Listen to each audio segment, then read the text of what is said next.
فأعوذ بالله من الشيطان الرجيم بسم الله الرحمن الرحيم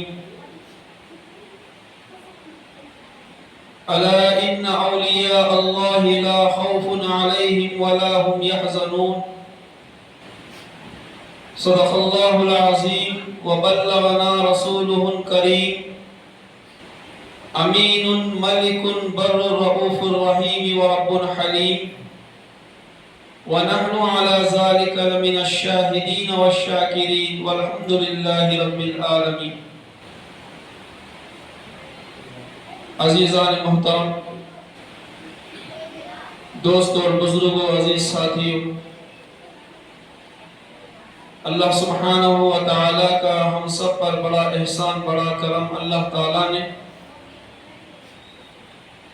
ہم سب کو آخری نبی حضرت محمد مصطفیٰ احمد مجتبیٰ نبی کریم صلی اللہ علیہ وسلم کی امت میں ہم سب کو پیدا فرمایا. اللہ تعالیٰ ہم سب کی ہر پریشانیوں کو دور فرمائے. اللہ رب العالمین ہم سب کو صحت اور تندرستی عطا فرمائے. اللہ رب العالمین ہمارے عمروں میں درازی عطا فرمائے. اللہ تعالی ہم سب کی مغفرت فرمائے. عزیزان محترم،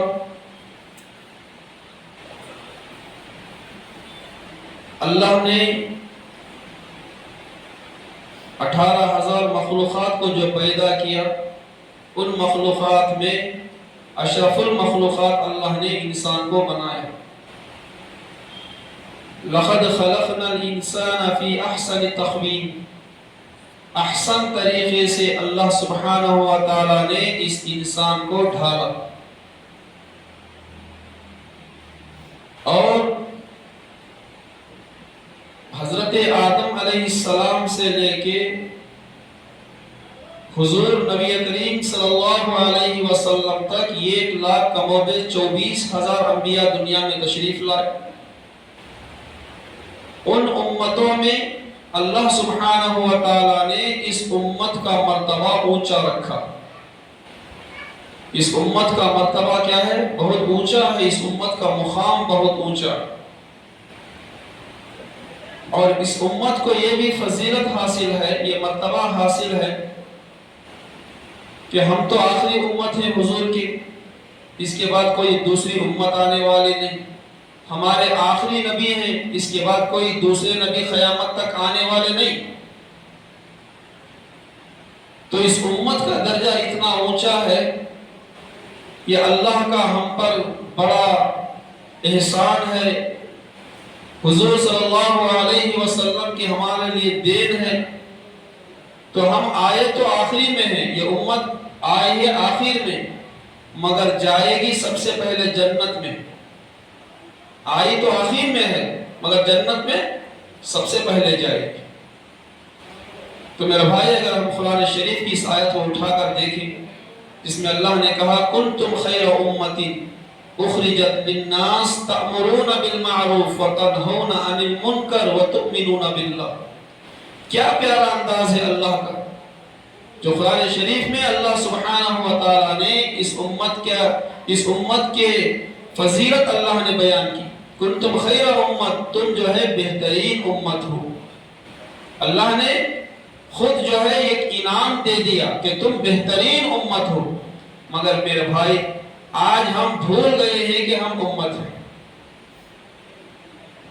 بات کرتے ہیں تو جھوٹ، ہمارے کاروبار میں دھوکہ نہیں. تو میرے بھائی، حضور صلی اللہ علیہ وسلم نے اس امت کے لیے بڑی تکلیفیں اٹھائی، صحابہ نے تکلیفیں اٹھائیں. اور حضور علیہ السلام 70 مرتبہ اس امت کے لیے ہر دن دعا کیا کرتے تھے. کتنی مرتبہ بھائی؟ 70 مرتبہ. 70 مرتبہ. ایک مرتبہ اما عائشہ رضی اللہ عنہا کے لیے حضور نبی کریم صلی اللہ علیہ وسلم نے دعا کی، کہا کہ اے پروردگار، میری عائشہ کے عمر میں درازی عطا فرما، انہیں صحت یابی عطا فرما. حضور علیہ السلام نے لمبی دعا کی اپنی بیوی حضرت عائشہ رضی اللہ تعالی عنہا کے لیے، بہت لمبی دعا کی. تو حضرت عائشہ رضی اللہ عنہا بہت خوش ہو گئی، جھوم گئی خوشی میں۔ تو حضور نبی کریم صلی اللہ علیہ وسلم نے فرمایا کہ اے عائشہ آج اتنا کیوں، آج اتنی خوشی کس بات کی؟ تو حضرت عائشہ نے فرمایا یا رسول اللہ صلی اللہ علیہ وسلم، اے میرے آقا آپ نے آج میرے لیے اتنی پیاری دعا آپ نے کی، آپ نے میرے لیے اتنی بہترین دعا کی، اس لیے میرے آج دل و جان سے جو ہے مجھے خوشی محسوس ہو رہی ہے۔ تو حضور علیہ السلام نے فرمایا کہ اے عائشہ آپ جانتی بھی ہو کہ پہلی مرتبہ میں نے آپ کے لیے دعا کی تو آپ خوشی سے جھوم گئے، مگر میں میری امت کے لیے ہر دن 70 مرتبہ ایسی ہی میں دعا کیا کرتا ہوں۔ تو میرے بھائی حضور علیہ السلام کا ہم پر بہت بڑا احسان، حضور نبی کریم صلی اللہ علیہ وسلم کا ہم پر بہت بڑا احسان۔ تو حضور پر کیا کریں؟ درود شریف پڑھتے رہا کریں۔ روایتوں میں آتا ہے کہ اگر کوئی شخص جمعہ کے دن درود پڑھنے کے لیے کوئی وقت مقرر نہیں، دن مقرر نہیں، درود پڑھنے کے لیے نہ وقت مقرر ہے، نہ دن مقرر ہے، نہ مہینہ مقرر ہے، نہ سال مقرر ہے، جب بھی حضور پر درود پڑھنا چاہیں پڑھ سکتے۔ حضور علیہ السلام نے کیا فرمایا؟ کل قیامت کے دن سب سے میرے قریب وہی ہوگا جو مجھ پر جس نے دنیا میں کثرت سے درود پڑھا ہو۔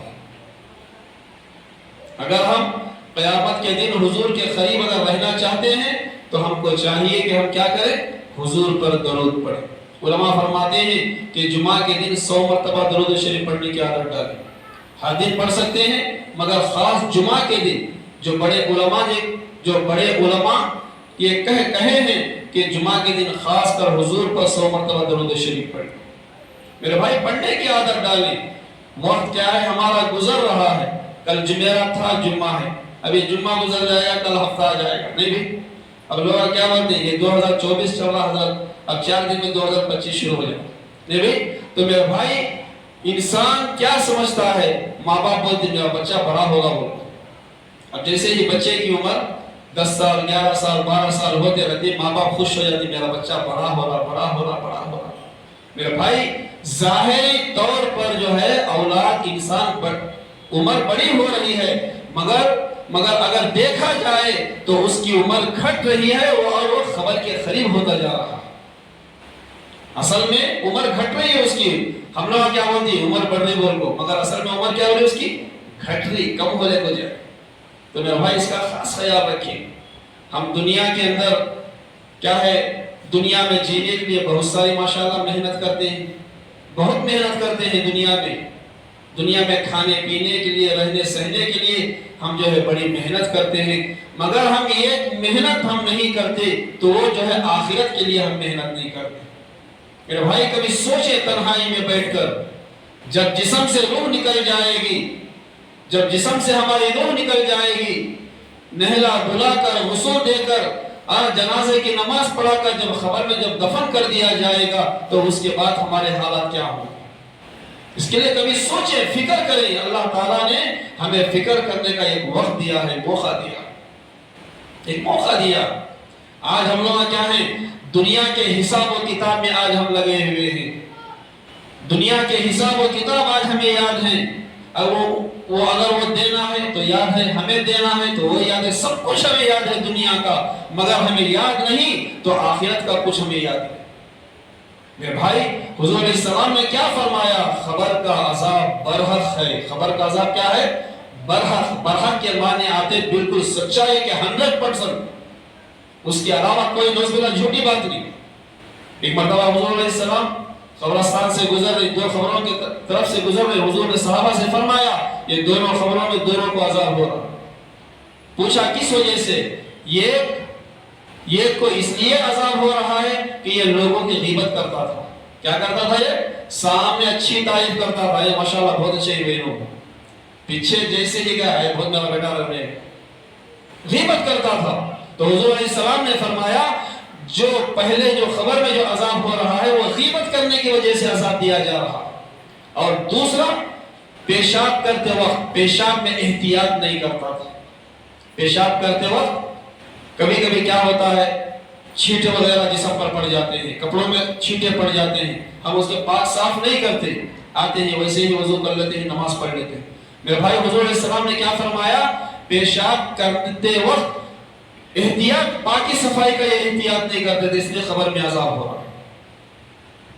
میرے بھائی یہ سب چیزیں کیا ہیں؟ ہمارے لیے کیا ہے؟ نارمل باتیں ہیں، یہ سب یوز کرنے کی باتیں ہیں۔ تو آج کیا ہے؟ غیبت کیا ہے؟ آج عام ہو گئی ہے غیبت کیا ہے بھائی؟ آج عام ہو گئی، کبھی خاص نہیں ہے غیبت، بالکل عام ہو گئی۔ اللہ سب کی حفاظت فرمائے۔ حدیث میں آتا ہے اور جھوٹ بہت عام ہو گیا ہے۔ قرآن میں اللہ نے کیا فرمایا؟ لعنت اللہ علی الکاذبین۔ کیا معنی اس کے؟ لعنت اللہ علی الکاذبین، جھوٹوں پر اللہ کی لعنت ہو۔ کیا ہے اس کے معنی؟ اس کی میننگ کیا ہے؟ جھوٹوں پر اللہ کی لعنت ہو۔ میرے بھائی حضور علیہ السلام نے فرمایا، ایک صحابی آئے حضور کے پاس، کہنے لگے یا رسول اللہ صلی اللہ علیہ وسلم فلاں آدمی ہے چوری کرتا ہے، اس کے بارے میں آپ کیا کہیں گے؟ حضور نے فرمایا ان قریب وہ اپنی چوری چھوڑ دے گا، اللہ اسے معاف کر دے گا، اور اگر وہ توبہ کر لے گا اللہ اسے معاف کر دے گا۔ پھر کہنے لگا ایک آدمی ہے زنا کرتا ہے، بدکار ہے، حضور نے فرمایا توبہ کر لے گا اللہ اس کے گناہ کو معاف کر دے گا۔ پھر کہنے لگے یا رسول اللہ صلی اللہ علیہ وسلم فلاں آدمی ہے جھوٹ بولتا ہے، حضور نے فرمایا جو جھوٹ بولتا ہے وہ ہم میں سے نہیں۔ ایک مومن، ایک مسلمان ہو کر وہ جھوٹ بولتا ہے وہ نہیں ہو سکتا۔ حدیث میں آتا ہے حضور علیہ السلام نے فرمایا جب کوئی کسی کی زبان سے جب لفظ جھوٹ نکلتا ہے تو 40 قدم دور رحمت کا فرشتہ اس سے بھاگ جاتا ہے۔ آپ اندازہ لگائیں کہ آج جو ہے جھوٹ بالکل آج عام ہو گیا۔ میرے بھائی اس سے اللہ تعالی ہم سب کی حفاظت فرمائے، غیبت سے اللہ پاک ہماری حفاظت فرمائے، جھوٹ سے اللہ تعالی ہماری حفاظت فرمائے۔ آج جھوٹ کیا ہے؟ بالکل آج عام سا ہو گیا۔ اور میرے بھائی تیسری بات یہ ہے کہ قرض کا معاملہ آج کیا ہے؟ خالی لینے کے پیپر لے رہا سو نے، دینے کا تو میں بھول جا رہا، دینا کے بعد کو یاد نہیں سے۔ قرض کا معاملہ میرے بھائی آج جو قرض کا جو معاملہ ہے، بہت سارے مسئلے جو قرضوں کے آئے ہوئے، بھائی قرض دے سکتی لے سکتی مگر ایسا نہیں لینے کے بعد دیراش نہیں ہونے۔ کیا بھائی اللہ تعالی ہم سب کی اس سے حفاظت فرمائے۔ قرض کے بارے میں سن لیں، ایک آدمی ہے چاہے مرد ہو یا عورت، جائیداد ہے، پراپرٹی ہے، قرض لیا، اچانک انتقال ہو گیا۔ اب کیا کرنا؟ اب جو مرنے کے بعد جو قرضدار جو تھا اب اس کی جائیداد پراپرٹی ہے، کیا کرنا بھائی؟ کیا کر دی؟ یا تو بیوی پہلے میرے منجے ہونا بولتی، بچے منجے ہونا بولتی، جو ماں باپ جو قرض جو لے کو ہے نہیں وہ قرض ادا نہیں کرتے۔ حضور علیہ السلام نے فرمایا جس کا انتقال ہو جائے اگر وہ قرض لے کر تھا، قرضدار تھا، جو وراثت میں جو پراپرٹی ہے سب سے پہلے اس جائیداد سے وہ مرحوم کے قرض پہلے ادا کرو، اس کے بعد قرض ادا کرنے کے بعد اس میں حصہ تقسیم کیا جائے گا۔ پہلے قرض ادا کرنا ضروری ہے۔ حدیث سن لیں، نبی کریم صلی اللہ علیہ وسلم نے فرمایا چاہے کوئی شخص کتنا ہی بڑا وہ اللہ کا لاڈلا کیوں نہ ہو، وہ قرض کیا پھر اس کا انتقال ہو گیا، میرے بھائی جیسے ہی قبر میں دفن کر دیا جائے گا وہ قرض ادا نہ کرنے کی وجہ سے قبر کے اندر بھی اس کو قیدی بنا دیا جائے گا، قبر کے اندر بھی جیل خانہ، کیوں؟ قرض ادا نہیں ہو۔ میرے بھائی آج ہم لوگ کیا سمجھ رہے؟ قرض لے دینگت لے ہوئی آج یہ چھوڑا سنی۔ میرے بھائی قرض کے متعلق حضور علیہ السلام نے کھلے الفاظ بیان کیے ہیں، جن کا تم نے قرض لیا ہے قرض اس کا ادا کرو، اگر دینے کی طاقت نہیں ہے جاؤ جا کے معافی مانگو، معاف کر لے کو بولو، ایسا بولو نہ۔ ایک ساتھی بولے حضرت ایک بکری تھی، چوری کر کو بکری لگ گیا کو ذبح کر لگا، آپ کو پوچھا تو اللہ بولے نا زندہ قیامت کے دن ہر چیز زندہ کرتی بول کو، محشر میں بکری کو بھی زندہ کر دیتی، میں پکڑ کو دے دیتا ہوں بول کو، وہ بولنے چاہوں۔ تو میرے بھائی کیا ہے خرچ کے متعلق بھی آپ جو ہے ذہنوں میں رکھیں. یہ جو ہے غیبت کے متعلق ذہنوں میں رکھیں, یہ جھوٹ کے متعلق ذہنوں میں رکھیں, یہ خرچ کے متعلق ذہنوں میں رکھیں. یہ خرچ کے متعلق کیا ہے, ذہنوں میں رکھیں. حضرت